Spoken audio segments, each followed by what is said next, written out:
Good morning, everybody, and welcome to the ranch. I am April, Wolf Ranch Girl, and today I'm going to be bringing you some easy and very low cost or even no cost ways that you can celebrate Valentine's Day with your family. So let's get started.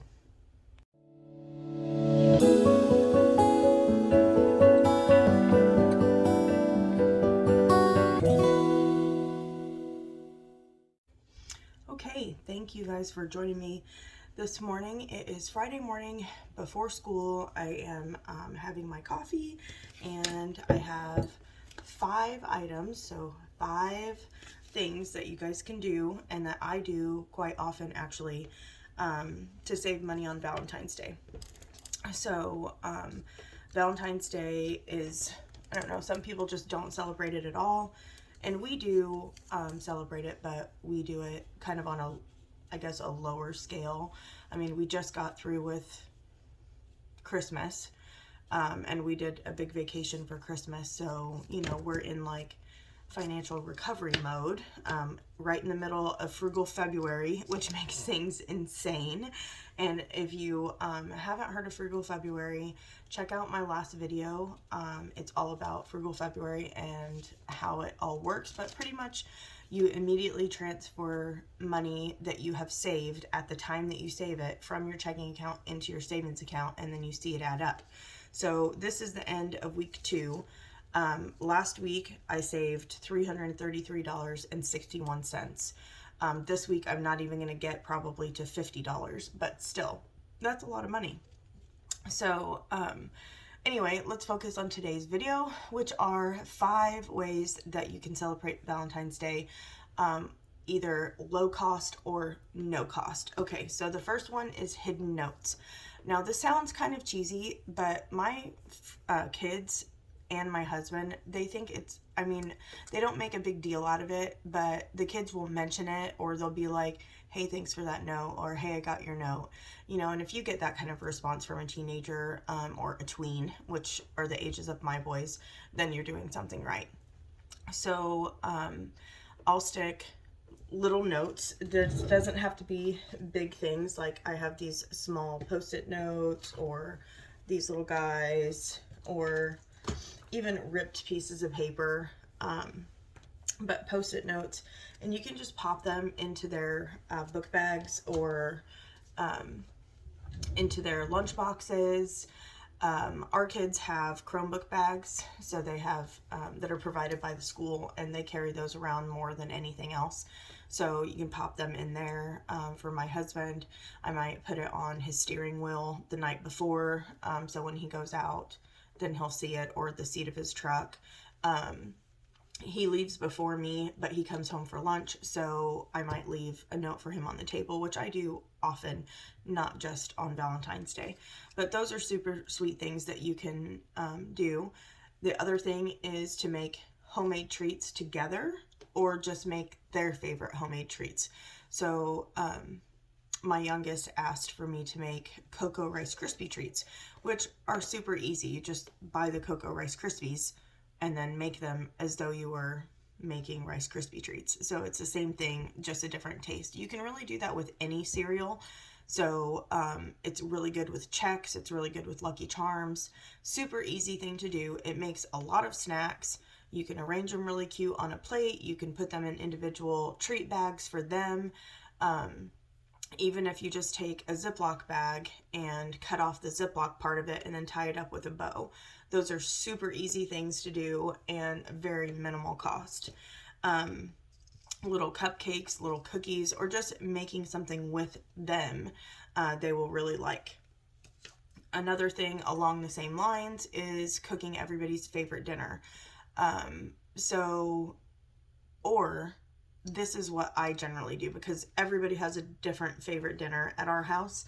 So you could do that one day a week, like one night of the week of Valentine's Day, make each one of their favorite dinners. Or I tend to do heart-shaped pizzas. So we have one son who has celiac, so we have to do gluten-free everything. And there's a super easy pizza crust recipe. Literally, it is 1 cup of Greek yogurt, and 1 cup of gluten-free flour. You mix that together until it forms a dough. You press it out, bake it at 350 for 10 to 15 minutes just to get it to start to cook. And then pull it out, put your toppings on, and then bake it again until everything is melted and gooey. It's so easy. And so we will make homemade pizzas. And so he will have the Greek yogurt and the gluten-free flour. And then oftentimes I'll put, you can put grated cheese in there. You can put Italian seasoning. You can do garlic or whatever that you want to put on the crust. And then when we bake it, I always just brush either olive oil or a little bit of melted butter on the crusts. And then we'll either all have gluten-free crusts or we'll make our own individuals, and we'll just use regular flour and the Greek yogurt. So it's plain Greek yogurt. Don't get the vanilla. That would be a terrible mistake. So plain Greek yogurt and flour. Literally, that's it.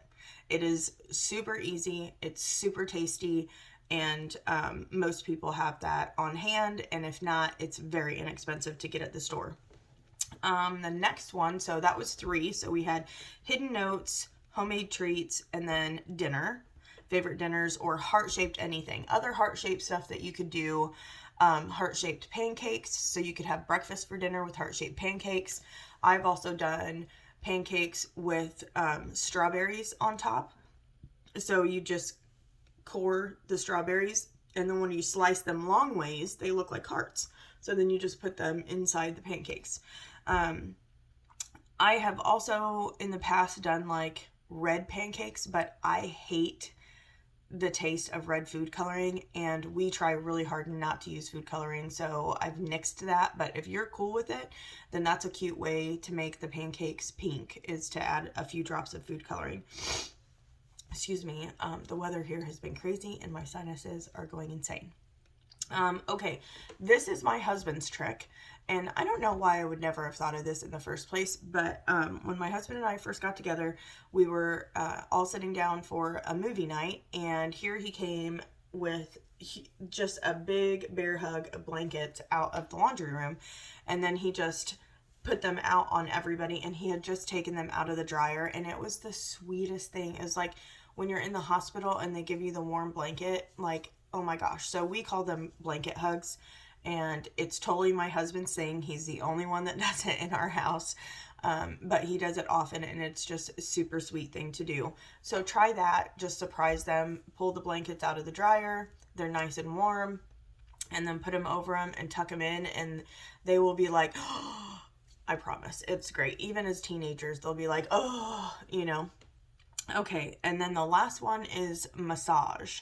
So when my husband and I were dating, I was on a pretty tight budget, but and he works really hard, so he wanted to get a massage. So I was like, well, I'm gonna give the massage.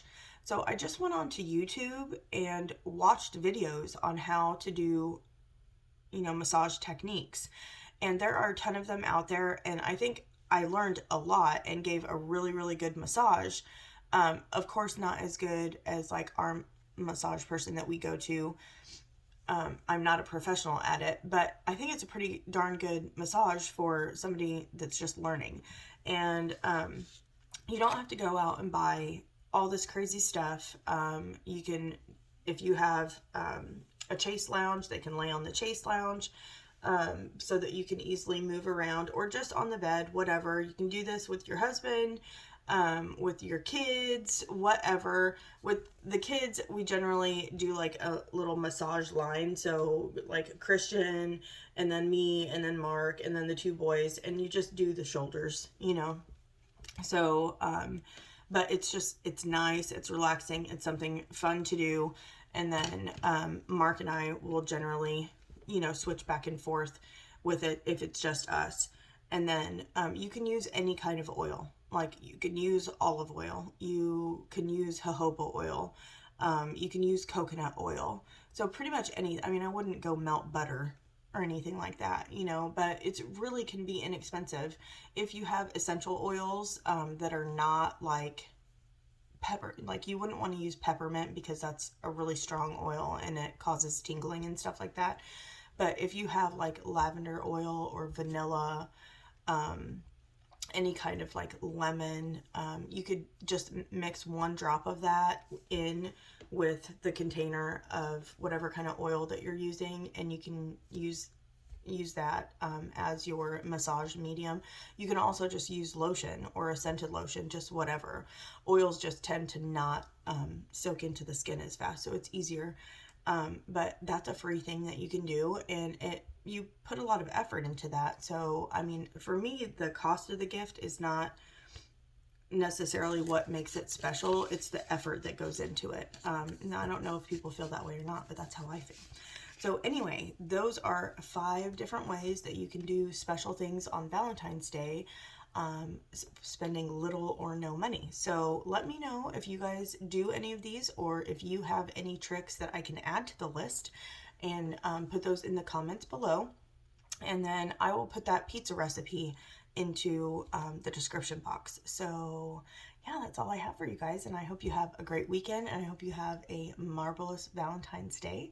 So thank you so much for coming and stopping by and hanging out with me this morning.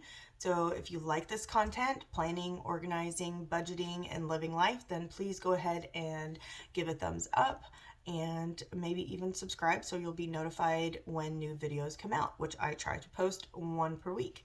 So again, thank you guys so much. I hope you have a great, well, today's Friday, so thank God it's Friday. So have a great Friday, have a great weekend, and happy Valentine's Day to you all. Laters.